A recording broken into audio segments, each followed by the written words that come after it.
a little bit. Then we'll continue up the leg. Okay. Now we're going to continue up the leg. You notice I have the stockinette. I make sure there's not any wrinkles in the stockinette as much as possible. Right here is where we stopped with the short leg part of the cast. We'll just continue adding padding right here. Our next bony prominence is the kneecap. Pad that well. Maybe a couple different direction pads. Incorporate all that into the padding and bring it up to the thigh. Once again, the cuff has to be pretty thick to protect the patient. Enough padding to protect the patient from the cast itself. And we're going to proceed with the cast, starting on the cast itself. So we have a nice transition area that's smooth to the patient. You notice we get about a 30-degree bend. We can actually go up to about 45 on the average patient.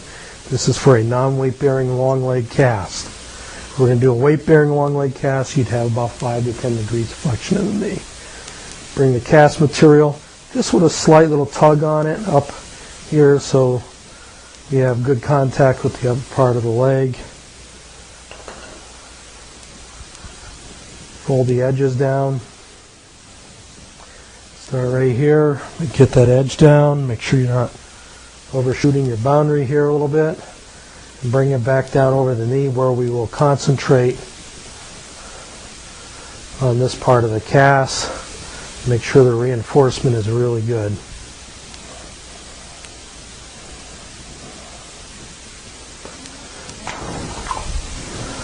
At this point, we're essentially done with the cast, but we're going to make sure the strength of the cast by putting a roll from the proximal end to the distal end of the cast when the cast is set up.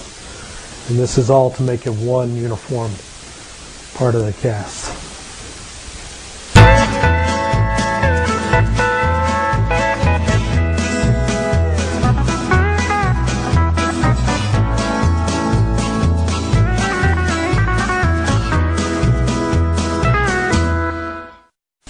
And I'll just hold the cast, making sure there's no wrinkles that form up here in the patella tendon area. It's very necessary to hold the cast still while it's setting up so you don't get any wrinkles in fiberglass. Wrinkles in fiberglass are more difficult on the patient than a regular wrinkle in plaster, so we have to be very careful on this. Why we pad the knee very well is because you can see it right here. The best efforts of everyone, you still get these little minor wrinkles in the transition between the short leg cast into the long leg cast. Why you pad well.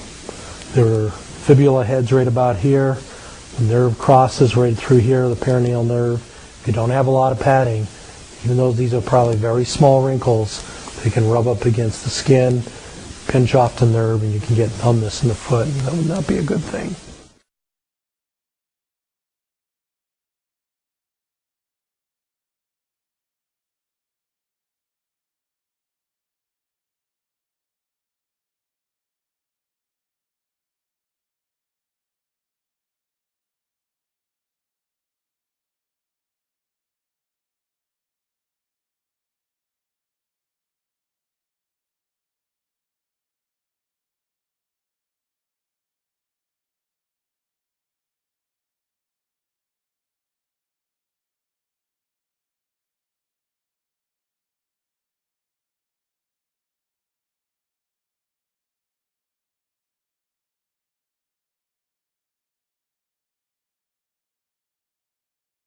Okay, this is Drusilla Williams. Again, we're going to talk about care of a patient with cast on. We're going to also talk about some key points that you need to know, as in advantage of a cast, a fiberglass cast versus a, this is a plaster cast I have on this little boy. A plaster cast takes longer to dry. It takes up to 24 to 48 hours to dry, up to 72 if you have depends on the layers of the cast material. Again, look at Taylor's check off 916. Fiberglass cast, it's lighter and it's easier to dry. It dries quickly. It's a chemical reagent that you use, and so you would just have to know how to handle these. A plaster cast, It may not stick to your skin, but the fiberglass cast will be very sticky. You want to wear gloves. They're very, very sticky on a fiberglass. Okay? 7 indicators of neurovascular assessment. It says review those. I told you about the 7 P's, but on your cast, same thing. You want to look for pain, pallor, as in this color of the toes on this cast. Pal, how warm or cold these toes are compared to the other foot. Remember, we compare both feet. I want the pulse. I may not get, but I can get a pulse above the cast, and I can do capillary refill. I can check the pulse behind this knee and this cap refill and compare them. Position, they're in a plaster cast. Paralysis, can he move his toes? Paresthesia, which toe and which way am I going with it? And the position, he's laying in bed supine. That's your 7 P's. Complications of a cast, I'm going to go over those before I forget. Unrelieved pain. If they have a cast on and the bones properly aligned, they should feel better.